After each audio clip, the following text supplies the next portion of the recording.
اسلامی تعلیم کا سب سے بڑا امتیاز یہ ہے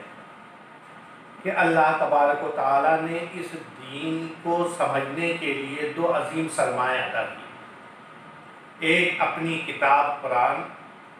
اور دوسری نبی اکرم صلی اللہ علیہ وسلم کی سنت اور آپ کا طریقہ کار۔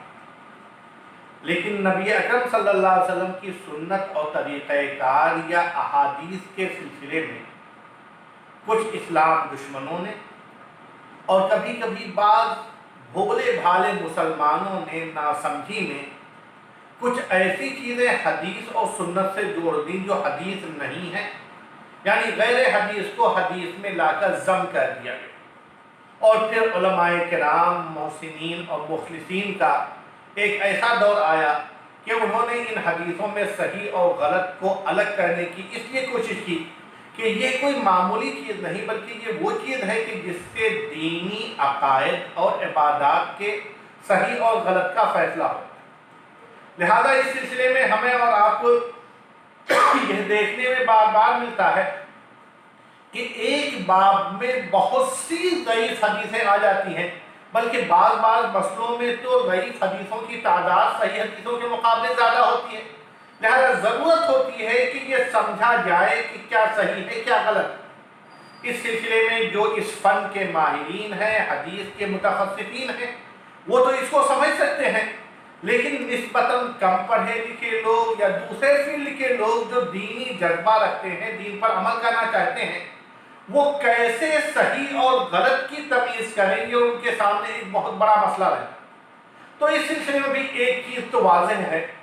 کہ جو جس کا فن، جو جس کا امتیاز ہے، وہی اس سلسلے کو صحیح طور پہ سمجھ سکتا ہے۔ لہذا دوسرے فنون کے لوگوں کو کہیں نہ کہیں حدیث سے دلچسپی رکھنے والے ماہرین سے اس چیزوں کو سمجھنا ہوگا اور ان کی بتائی چیزوں کو انہیں ماننا ہوگا۔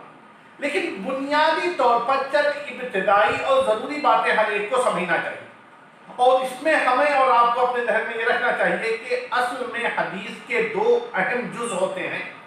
ایک سند اور نمبر دو متن۔ سند اس سلسلے کو کہتے ہیں، ان چند افراد کو کہتے ہیں جو راوی سے نبی اکرم صلی اللہ علیہ وسلم کے درمیان اس حدیث کو بیان کرنے والے ہیں، اور ایک ایک سند میں 3، 4، 5، 6، 7 کئی لوگ ہو سکتے ہیں۔ تو ان تمام افراد کو سند کہا جاتا ہے، اور پھر جو بات نبی اکرم صلی اللہ علیہ وسلم کی جانب منسوب کی جا رہی ہے، چاہے اس کا تعلق عمل سے ہو، چاہے قول سے ہو، یا چاہے آپ صلی اللہ علیہ وسلم کی تائید سے ہو، اس کو متن کہا جاتا ہے۔ اور صحیح اور غلط کو سمجھنے کے لیے ہمارے اور آپ کے ذہن میں یہ ہونا چاہیے کہ صحیح حدیث ہے کیا۔ لہذا ذہن میں ہمارے یہ ہونا چاہیے کہ صحیح حدیث کے لیے چند شرطیں ہیں۔ نمبر 1، اس کو روایت کرنے والے لوگ ایماندار اور عدالت اور انصاف کے تقاضوں کو پورا کرتے ہو، یادداشت اچھی ہو، وہ جن سے حدیثیں بیان کر رہے ہوں ان کے اندر بھی یہی صفتیں پائی جا رہی، کوئی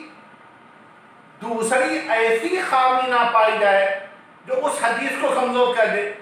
یا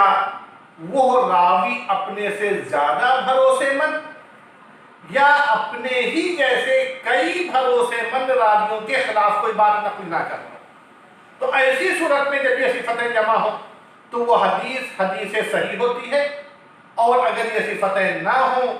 تو پھر حدیث کی صحت پر اثر پڑتا ہے اور وہ حدیث کمزور یا ضعیف ہو جاتی ہے۔ لہذا بنیادی طور پر 3 چیزیں بہت اہم ہیں جس کے ذریعے حدیث کی کمزور ہونے کو ہم اور آپ سمجھ سکتے ہیں۔ سب سے پہلی چیز یہ ہے کہ جو راوی اس حدیث کو نقل کر رہے ہیں،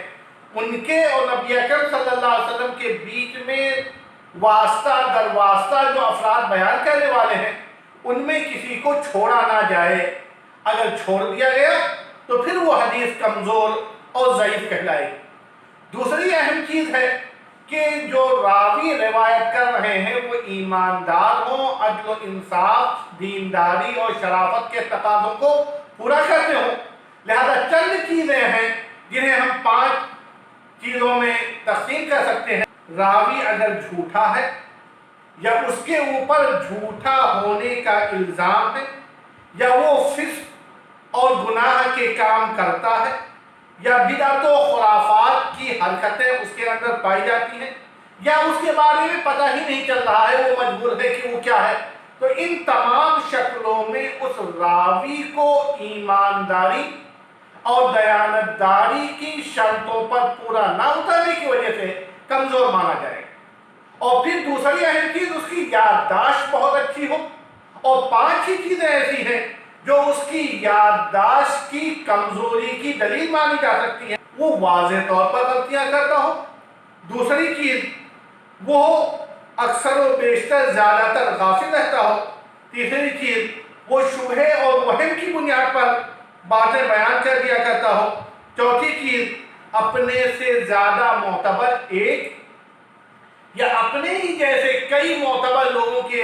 خلاف وہ بات بیان کر رہا ہو، اور نمبر اخیر یا نمبر 5 ہم کہہ سکتے ہیں اس کی یادداشت خراب ہو گئی ہو۔ تو اگر یہ 5 چیزیں پائی جاتی ہیں تو اس کی یادداشت متاثر ہوتی ہے۔ گویا اگر کسی روایت کے صحیح یا غلط ہونے کو سمجھنا ہے تو 3 بنیادیں ہیں: اس کے سند کے درمیان سے کوئی آدمی چھوٹ نہ گیا ہو، نمبر 2 اس کے راوی کی دیانتداری اور امانت داری کو کمزور کرنے والی 5 برائیوں میں سے کوئی برائی اس کے اندر نہ پائی جائے،